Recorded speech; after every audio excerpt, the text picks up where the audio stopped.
Last week ay in-review natin ang pinakabagong Samsung Galaxy A15 5G and this time naman isang A15 series naman ang ating tatalakayin at ito nga ay ang pinakabagong Samsung Galaxy A15 LTE.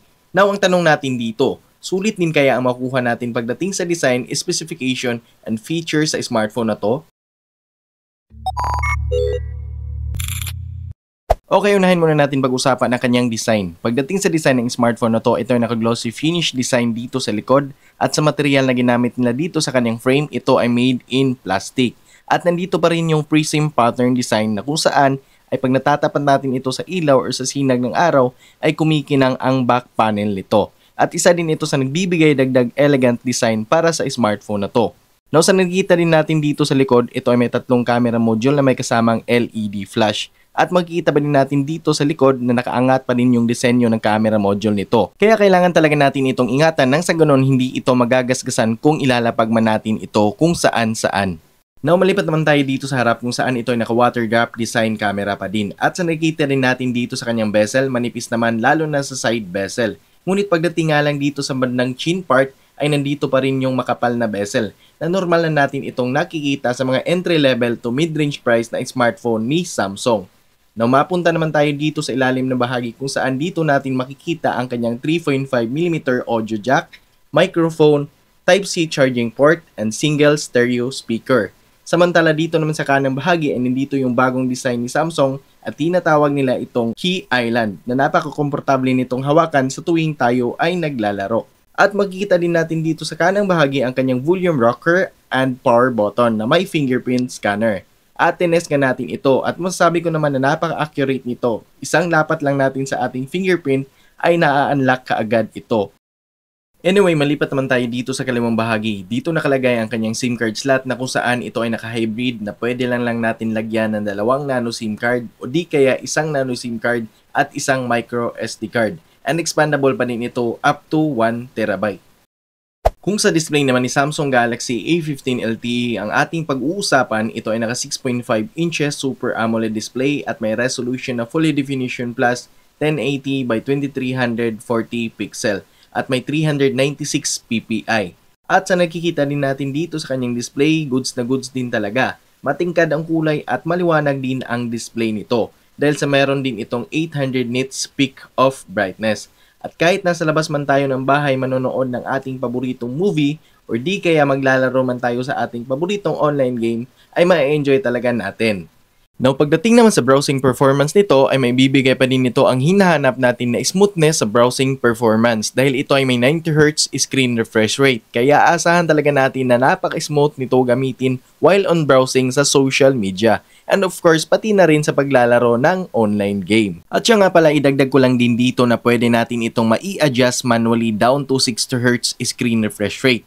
Nang sa ganon ay mas makakatipid tayo sa battery consumption. And speaking of battery consumption lang din naman, ay isingit na natin dito ang kanyang 5,000 mAh battery capacity na magagamit natin ng pangmatagalan. At ito may charging rate na 25 watts na kayang ma-full charge ang phone na to sa loob ng 1 oras from 15% to 100%. Mapunta naman tayo sa camera ng smartphone na to kung saan ito ay may 50 megapixel main shooter, 5 megapixel for ultra-wide angle, and 2 megapixel naman for macro camera. Samantala dito naman sa harap, ito ay may 13 megapixel selfie camera. At ito yung mga sample shots natin. At masasabi ko naman dito na okay na din at kahit papano ay makakakuha pa din tayo ng good quality na mga photo sa phone na to.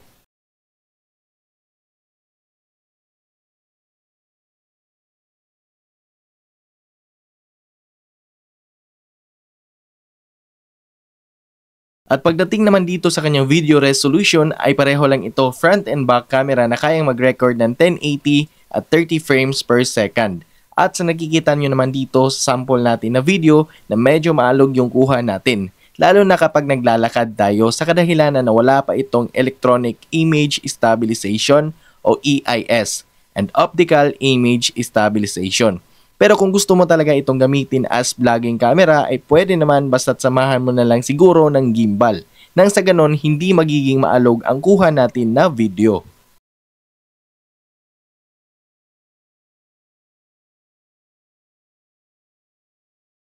Now last but not the least, kung sa performance and presyo naman ang smartphone na to ang ating pag-uusapan, ito ay may 4GB of RAM and 128GB of memory. At nagkakalaga naman ito ng 9,990 pesos. At siya nga pala hindi lang isa, kundi dalawang variants ang pwede natin pagpilian dito. Ang isang variants naman ito ay naka 8GB of RAM and 256GB of memory. At nagkakalaga naman ito ng 13,990 pesos. At pagdating naman dito sa kanyang operating system, ito ay naka One UI 6.0 based on Android 14. At alam naman natin kapag Samsung ay aasahan talaga natin na hindi talaga tayo bibigoin nito pagdating sa mga operating system update. Dahil kayang-kaya nito mag-update sa operating system up to 4 times at 5 years naman para sa security update. Kaya wala talaga tayong magiging problema kahit 4 to 5 years man natin itong gagamitin ay okay na okay talaga. At pagdating naman dito sa kanyang chipset na ginamit sa phone na to, ito ay naka 6nm MediaTek Helio G99 which is sulit din naman para sa kanyang presyo.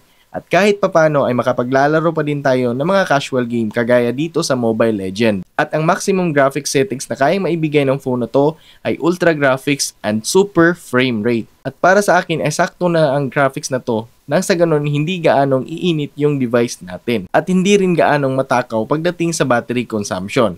Now habang naglalaro tayo dito sa Mobile Legends ay wala naman akong na-experience dito na frame drop, especially tuwing nagbabato tayo ng mga skills.